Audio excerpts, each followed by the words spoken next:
Hello student, आज हम study करेंगे एपिथेलियल टिश्यू के बारे में। जैसा आपको पता है एपिथेलियल टिश्यू 5 टाइप्स के होते हैं। एपिथेलियल टिश्यू एनिमल टिश्यू में कंसीडर होता है। एपिथेलियल टिश्यू के 5 टाइप्स में कौन से क्या क्या हैं? Epithelial tissue has 5 types: squamous epithelial tissue, cuboidal epithelial tissue, columnar epithelial tissue, ciliated epithelial tissue and glandular epithelial tissue. अब हम वन बाय वन एक एक करके हर एक टिश्यू के बारे में जानेंगे कि ये हमारी बॉडी में कहाँ प्रेजेंट होते हैं। इसी से रिलेटेड कॉम्पिटिटिव एग्जाम्स में क्वेश्चन आते हैं। अब सबसे पहले कि ये किस प्रकार की सेल से मिलकर बने होते हैं और ये हमारी बॉडी में कहाँ कहाँ प्रेजेंट होते हैं, इस बारे में हम सभी टिश्यू के बारे में हम देखेंगे। सबसे पहला आता है स्क्वैमस एपिथेलियल टिश्यू। ये किस प्रकार की सेल से मिलकर बना होता है? थिन और फ्लैट टाइप की सेल से मिलकर बना होता है और ये क्या करते हैं? एक डेलिकेट लाइनिंग फॉर्म करते हैं। ओरल कैविटी में आपने देखा होगा कि हमको एक डेलिकेसी फील होती है, वो किस कारण से होती है? हमारे स्क्वैमस एपिथेलियल टिश्यू के कारण होती है। ये हमारी बॉडी में कहाँ कहाँ पाए जाते हैं? Oesophagus, lining of mouth and skin में ये यहाँ पर एक डेलिकेसी फॉर्म करते हैं। दूसरा आता है आपका cuboidal epithelial tissue. Cuboidal epithelial tissue cube like cell से मिलकर बना होता है।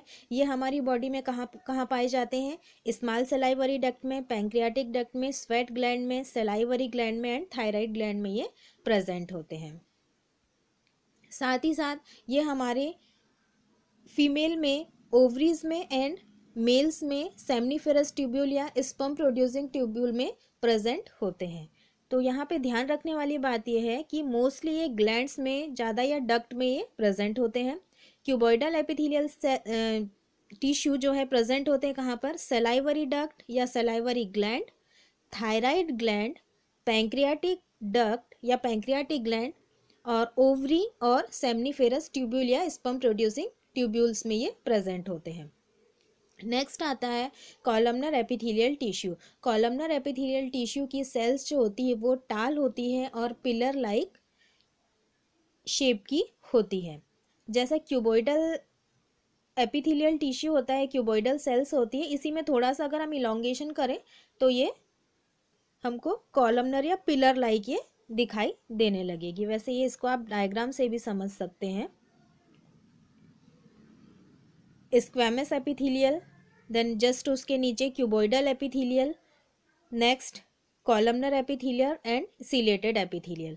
अभी पहले हम देखते हैं कॉलमनर एपिथेलियल टिश्यू। इसकी जो सेल्स होती है टाल एंड पिलर लाइक होती है, जो कि हमको ये यहाँ पर दिखाई दे रही है। ये जो है ये टाल एंड पिलर लाइक सेल्स है। ये हमारी बॉडी में कहाँ प्रेजेंट होते हैं? स्टमक में, इंटेस्टाइन में एंड गाल ब्लैडर में। साथ ही साथ ये प्रेजेंट होते हैं मैमरी ग्लैंड डक्ट में एंड पार्ट्स ऑफ यूरेथ्रा में प्रेजेंट होते हैं। मोस्टली ग्लैंड में जो प्रेजेंट होते हैं वो कौन सा टिश्यू है? क्यूबॉइडल। बट मैमरी ग्लैंड में जो प्रेजेंट है वो कॉलमनर एपिथेलियल टिश्यू है। अब कॉलमनर एपिथेलियल टिश्यू में ध्यान रखने वाली बात यह है कि ये जो सेल्स होती है, इसकी जो सेल्स होती है वो स्पेशलाइज्ड होती है absorption of water and digested food के एब्जॉर्प्शन के लिए ये स्पेशलाइज्ड होती है इसकी सेल्स। तो कॉलमनर एपिथेलियल टिश्यू का फंक्शन क्या हो जाएगा? ये absorption of water and digested food का एब्जॉर्प्शन, ये इनका फंक्शन हो जाएगा। अब आता है ciliated epithelial tissue. Ciliated epithelial tissue की जो सेल्स होती है वो कैसी रहेंगी? यहाँ डायग्राम में समझ में आ रहा होगा। इनकी जो सेल्स का जो शेप होता है वो या तो क्यूब लाइक हो सकता है या फिर कॉलमनर हो सकता है। बट इनमें जो मोस्ट इम्पॉर्टेंट बात है वो ये है कि इनकी सरफेस के ऊपर सीलिया प्रेजेंट होता है। तो ये क्या हो गई? क्यूबॉइडल और columnar cells have cilia on their surface. अब ये कहाँ कहाँ प्रेजेंट होंगे? Urinary tubule of kidney, sperm duct, fallopian tube, terminal bronchioles, nasal passage, ventricles of brain, ये यहाँ पे प्रेजेंट होंगे।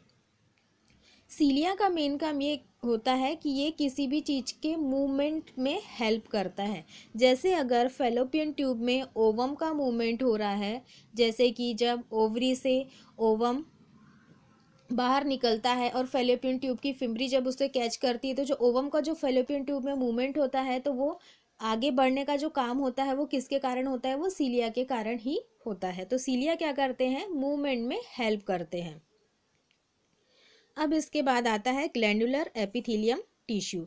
ग्लैंडुलर एपिथेलियम टिश्यू की जो सेल्स होती है वो कॉलमनर शेप की सेल्स होती है और ये थोड़ी मॉडिफाइड होती है। किस चीज़ के लिए ये मॉडिफाइड होती है, ताकि वो कुछ केमिकल का सिक्रीशन कर सके। ये हमारी बॉडी में कहाँ कहाँ प्रेजेंट होती है, गैस्ट्रिक ग्लैंड या स्टमकी ग्लैंड हम बोल सकते हैं, पैंक्रियाटिक लोब्यूल्स या पैंक्रियाटिक ग्लैंड में ये प्रेजेंट होते हैं, और इंटेस्टाइनल ग्लैंड में ये प्रेजेंट होते हैं। ये यहाँ पर प्रेजेंट होने पर ये क्या करते हैं, कुछ सब्सटेंस का सिक्रीशन करते हैं जो कि हमारे डाइजेशन में हेल्प करते हैं।